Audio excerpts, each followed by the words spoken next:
Salve, salve meus amigos, salve, salve minhas amigas. Eu sou o Panda Reis, baterista da banda de Death Metal Old School, Oligarquia, aqui de São Paulo, da capital.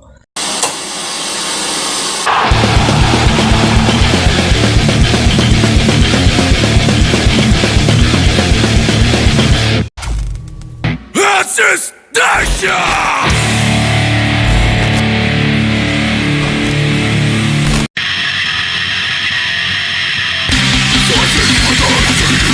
E a banda existe desde o começo dos anos 90, para ser mais preciso, ali em 92, quando a banda começa a participar mais da cena underground paulistana, mais do underground nacional, começa a tocar e tudo. Lógico que antes disso haviam experiências, projetos e tal, mas a banda se solidificou mesmo, se consolidou mesmo a partir de 92, quando a gente começou a participar do circuito de música underground paulista e também nacional. A partir daí que a banda deslanchou e a partir daí que a gente se enxerga como uma banda mesmo, né?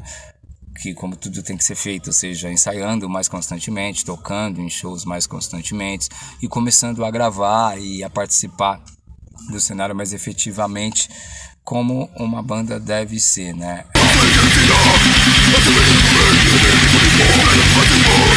O nome Oligarquia, ele vem da questão política, das aulas de história. Então, naquele momento da política brasileira, da política do café com leite, ou seja, as oligarquias, né, paulistanas e mineiras, que tinha como arquitetava o domínio da política nacional naquele momento. Mesmo sendo um nome depreciativo, né, por questões óbvias de política, tem uma outra interpretação do nome, que eu acho que tem mais a ver com a banda, que é o que significa o governo de poucas pessoas ou família, algo fechado, restrito a um grupo pequeno que comanda e ditam as regras. E assim a gente encara como nosso som. Um grupo de 4 caras, que tipo, é como se fosse uma família, e que tem o poder de fazer o som da maneira que queremos, fazer as letras da maneira que queremos, levar a banda da maneira que queremos. Então o nome vem da questão histórica depreciativa, que a gente acaba trazendo para um lado, para um outro lado, para uma outra interpretação que não é muito comum, né? E a questão do nome ser em português justamente porque naquele momento, no início dos anos 90, final dos anos 80, era comum as bandas de metal, de hardcore, colocarem o nome em português, mesmo que se cantasse em inglês, mas se colocava o nome em português. Então a questão do nome em português é justamente por esse quesito, né?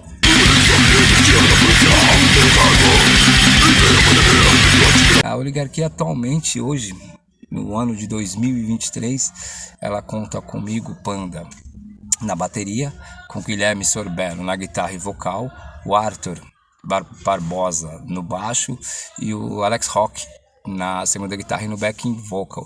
Essa formação é nova, mas também não é, porque o Rock já tinha tocado com a gente lá no começo dos anos 2000, se afastou da banda e acabou retornando agora em 2022.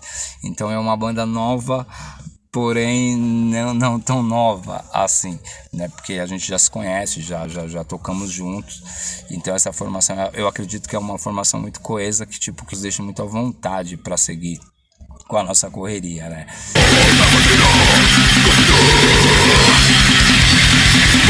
Influências da banda, ela é complicado, né? Dizer isso, porque pelo menos eu vou falar por mim. Uma influência de um estilo, de uma banda, para mim, ela não se restringe apenas à musicalidade, ou seja, influências de outras bandas, do estilo ou não, mas em tudo que me influencia como pessoa. Por que eu estou querendo dizer isso? Porque de repente, do mesmo jeito que Napalm Death e Ratos de Porão me influenciaram, Sepultura, Cólera me influenciaram, Sarcófago, Chacal me influenciaram. Também tem outras coisas que me influenciaram, como o próprio hardcore, o mais obscuro, como o próprio rap, o próprio hip hop me influenciou diretamente, até pelas minhas origens. Mas eu acredito que muito desse lance de influência, ela não se restringe apenas à musicalidade da banda, mas sim o jeito de pensar. eu tô dizendo isso também porque, tipo, a parte lírica pra gente é muito importante. Então, eu digo que a oligarquia é influenciada muito mais por questões políticas e sociais que o mundo atravessa, até questões socioeconômicas, do que realmente por música. Porque o estilo que fazemos ela é o mesmo desde lá do começo dos anos 90 até hoje. Então, mesmo Benediction, mesmo Bolt-Roy, mesmo Dissection, mesmo o Sepultura, Napalm Death, como já foi dito, Slayer, tendo nos influenciado, não foram as maiores influências para o que a banda é hoje, apenas nas questões líricas. Porém, desculpa, apenas nas questões musicais, mas nas questões líricas, eu diria que, tipo, que, digamos, a própria literatura nos influenciou e continua nos influenciando até hoje. O mundo em si nos influencia até hoje. A escrever, a continuar fazendo o nosso som. Pode parecer estranho, mas eu acho que não, porque, tipo, como eu disse, é muito mais do que apenas uma influência direta musical, mas até uma influência comportamental, e até uma influência de ideologias em si.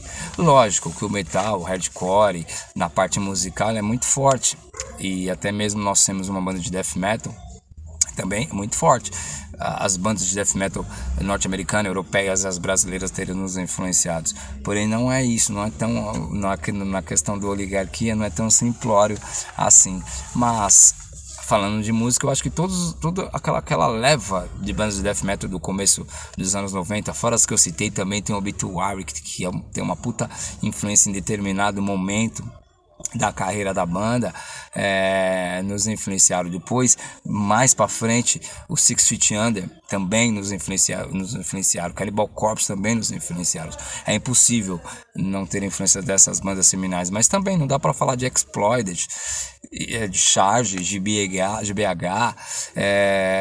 que também Disrupt, né, que também nos influenciaram. Ao mesmo tempo, bandas de grindcore como o próprio Hot nos influenciaram bastante, mesmo os estilos das bandas sendo diferentes. Isso, pra mim, eu acho que não descaracteriza a influência de uma banda em si, né?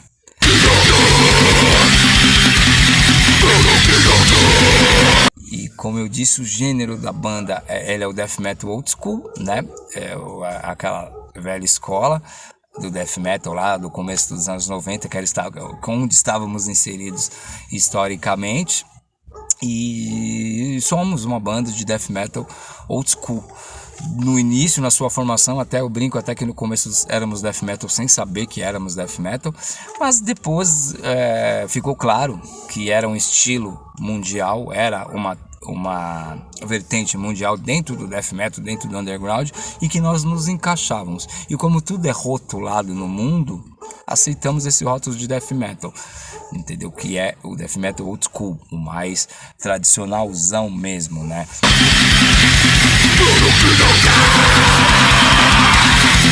E como a banda existe, como a banda é velha, a gente poderia ter lançado mais materiais do que lançamos. Porém, eu acredito que isso não tem uma importância tamanha para a história de uma banda, né? Não pela quantidade de materiais, mas sim pela qualidade desses materiais. A banda lançou, o primeiro material fonográfico da banda foi uma demo tape, na época do fita cassete mesmo, que chamava Conflict of the Death, que foi lançado lá em meados de 95, né?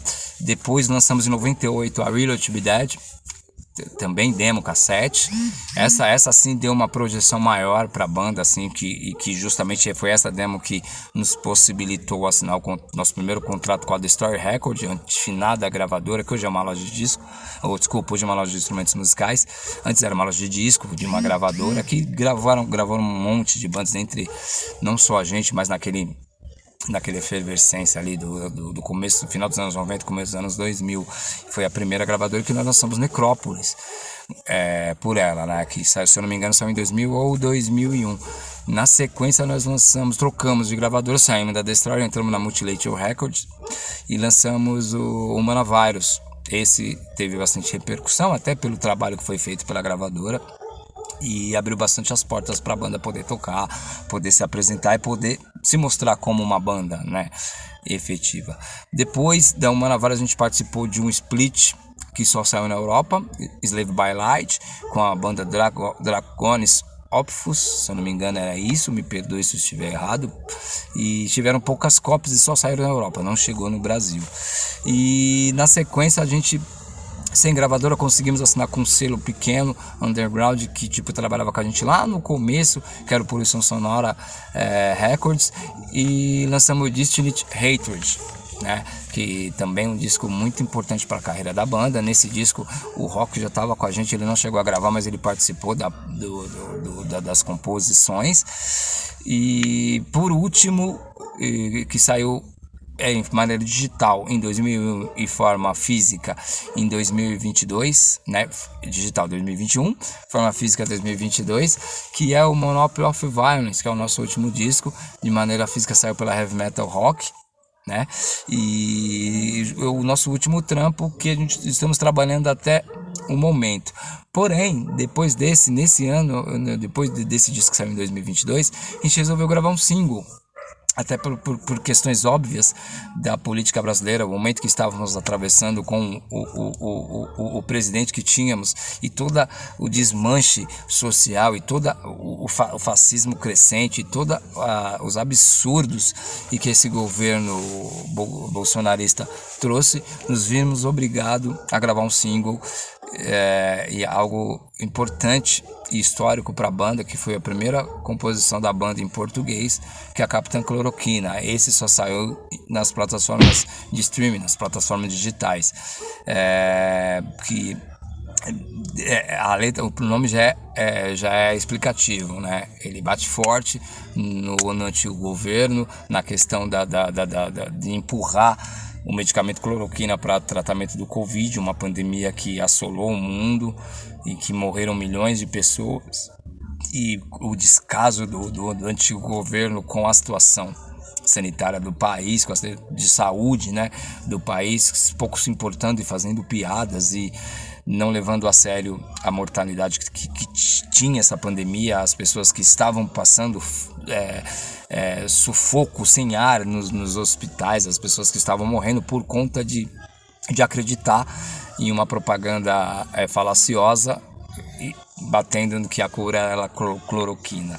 Então esse é o nosso último single, que saiu no começo desse ano 2023. Vocês podem achar lá em streaming, né?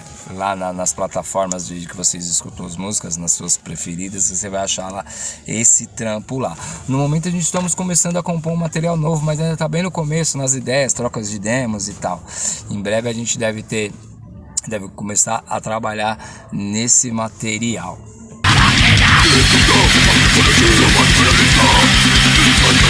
Em relação à cena underground nacional, eu sempre fui um entusiasta, sempre fui um cara que sempre acreditei demais na nossa cena.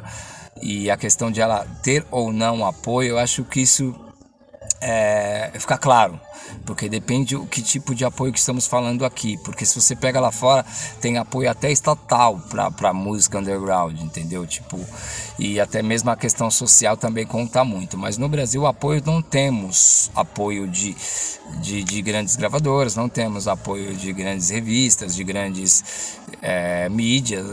Eu digo na questão underground mesmo, que a gente ainda está naquela cultura de assessoria de imprensa, aquela cultura de você poder fazer parte de algum jogo para poder ter mais evidência no cenário. Então o apoio, eu acho que ele é aquele lance do punk mesmo, do faça você mesmo. As bandas se ajudando, os fanzines se ajudando, o webzine se ajudando, os pequenos selos, todo mundo se ajudando. Sempre foi assim, eu acredito que vai ser assim por muito, muito, muito tempo, porque o rock não é uma música culturalmente massificada no Brasil, ou seja, não é uma música de massa, é uma música restrita a um segmento, a poucas pessoas, a um público menor, reduzido, e eu acho que isso funciona, se as bandas, seus zines, essas casas de show, todo mundo se ajudar, todo mundo se unir, as coisas funcionam como sempre vem funcionando dessa maneira. Poderíamos ter mais apoio? Sim, poderíamos, mas não o temos. Então eu acho que enquanto a gente continuar fazendo a gente pela gente mesmo, eu acho que ele funciona. Até porque, ao meu ver, na minha opinião, eu não vejo interesse nenhum em partir, em sair do underground e ter o metal no mainstream, por exemplo, lançado por grandes gravadoras, ou seja, sendo manipulado ou sendo direcionado por esses empresários. Não imagino, vamos supor, no caso, posso falar por mim, no Oligarquia, sendo dirigido por engravatados, empresários engravatados de uma gravadora, de um selo, entendeu? Então, para nós, eu acho que funciona, eu acho o underground muito forte. Após a pandemia mostrou isso, porque um monte de casas fecharam, um monte de bandas acabaram por conta da pandemia, mas está ressurgindo forte, atuante e eu diria até mais unido, né? Óbvio, temos as separações até por questões ideológicas, que ficou muito claro nesses últimos anos, novamente com o discurso de ódio, né? Com o fascismo crescente, com o nazismo, neonazismo crescente, e tivemos algumas desilusões de algumas bandas, alguns membros de bandas que se mostraram avessos a assuntos que para nós é pertinente, ou seja, o oprimido, a classe operária, as mulheres, a questão étnica, racial, entendeu? Então, do mesmo jeito que ele rachou, mas rachou para a gente poder separar o joio do trigo mesmo e saber quem é quem. Mas os reais, os de verdade mesmo, estão sempre se unindo para fazer shows, se unindo para fazer a movimentação da cena. Então, ao meu ver, ela é unida. Se precisa de apoio, o apoio tem que ser mais do público do que de selos e de gravadoras, entendeu? Tipo, de repente shows gringos lotam a preços exorbitantes e shows underground nas periferias, tipo, se briga para poder ter 20, 30 pessoas. Então, se você parar para ver friamente nessa questão, eu acho que falta apoio disso, do público começar a procurar e dar valor mais para as bandas undergrounds, as bandas que estão, né, à margem do mundo musical nacional.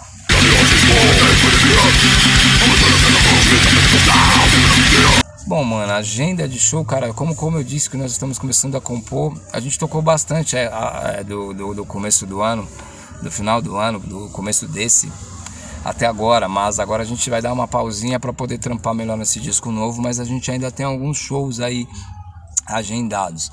Temos shows em julho, dia 8 de julho, que a gente deve tocar na Zona Leste, ainda não tá bem confirmado, se eu não me engano é em São Mateus, mas se vocês acompanhar a banda vocês vão saber em breve, dia 8 de julho, e dia 29 de julho a gente toca no Master of Noise lá, que vai ter em Salto, com uma porrada de banda, só banda foda de metal, de grind, crust, tudo unido, né? E é isso. Por enquanto a gente só tem esses dois shows, mas a gente já estamos conversando para shows na Praia Grande, mais pro final do ano. Estamos tentando ver também interior de São Paulo, como Botucatu. Tem algumas intenções de descermos para fazer pelo menos 1 ou 2 shows no sul. Enfim, em breve a gente vai poder estar falando mais da agenda de shows.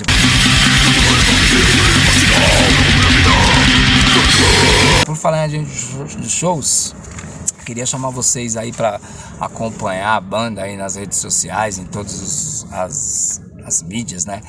Que hoje é isso. Você vai achar Oligarquia, nós temos o Oligarquia Def no Facebook, Oligarquia Def no Instagram, Oligarquia Def no YouTube e como eu falei nos streams, Oligarquia Def você também acha todo o material lá. Quem quiser de repente entrar em contato com a banda aí, mandar por e-mail, mandar material ou fazer convites para shows, merchandise, manda um e-mail para o topicaliberdade@gmail.com, o topicaliberdade@gmail.com, que a gente responde, a gente troca uma ideia lá, a gente vê o que dá para fazer, beleza? Então, nas redes sociais Oligarquia Def, se eu não me engano no YouTube só que é só Oligarquia, Mas dá uma pesquisada lá que vocês vão procurar. No YouTube é legal que tem shows, tem videoclipes oficiais e não oficiais lá que a gente coloca. Em breve a gente vai estar alimentando mais algumas coisas lá. E estamos trabalhando para esse ano poder começar a gravar um trampo novo e também tem material novo aí. Inclusive estamos conversando, estamos negociando de lançar um disco ao vivo que foi gravado há anos atrás, 2017, não sei, não me recordo agora quando foi gravado, mas em breve teremos informações aí que foi gravado no Inferno, no show do Vital Remens, né, que é uma abertura que a gente fez com eles, acho que foi 2007, e a gente estamos pensando na possibilidade de lançar esse disco ao vivo. Bom, se vamos conseguir ou não, o tempo dirá. Certo, Headbangers? Obrigado pela oportunidade, queria agradecer aí a oportunidade de estar falando ao Resistência Underground, e muito obrigado, e esperamos nos encontrar em breve em algum palco, algum buraco do Underground aí. Até mais, se cuidem e resistam.